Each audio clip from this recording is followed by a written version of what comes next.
আমি তাদেরকে বলছি যারা দুদিনের জন্য এসেছিল। কেন এসেছিলে সম্পর্ক রাখতে যদি পারবে না?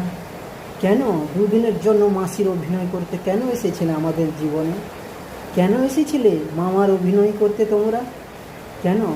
কারণ তোমরা তো জানো যে এই দুনিয়াতে পয়সা ছাড়া কিছু নেই। তাহলে কেন বা এসেছিলে মাসির অভিনয় করতে, বা কেন বা এসেছিলে মামার অভিনয় করতে তোমরা? হ্যাঁ, তোমরা পয়সাতে যে কি সব কিছু জানো, তাহলে এসেছিলে বা কেন অভিনয় করতে? আর আমাদের এইভাবে কষ্ট দিয়ে তোমরা কেন চলে গেলে? আজকে তোমাদের পয়সা হয়ে যাবে, সব কিছু ভুলে গেছো।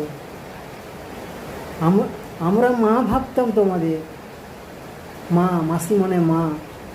সবাই আমাদের বলতো যে মাসি মনে মা, মায়ের মতন পূজা করতাম। আর তোমরা যে এইভাবে দুদিনের জন্য অভিনয় করতে এসেছিলে, আমাদের তো জানা ছিল না।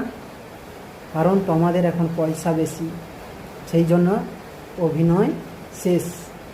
মাসির অভিনয় শেষ হয়ে গেছে, এখন পয়সা হয়ে গেছে। আর পয়সা যখন ছিল না তখন মাসির অভিনয়টা ভালোই করেছিলে তোমরা। বাহ, তোমাদের এই সম্পর্ককে বাহ, চমৎকার দেওয়ার কথা। আমি চাই এরকম অভিনয় যাতে আদার্স অন্য কেউ না করুক। এই পয়সার জন্য দুদিনের অভিনয়, মাসি মামার অভিনয়টা। কারণ পয়সা আজকে আছে, কালকে থাকবে না থাকবে, এতইটা অহংকার করো না, এতই ঘমণ্ড করো না। পয়সা আজ তোমার কাছে আছে, কালকে আমার আসবে। তাই বলে যে এত অহংকারটা ভালো নয়। অহংকার দিয়ে মানুষ পরিণতি হয়ে যায়।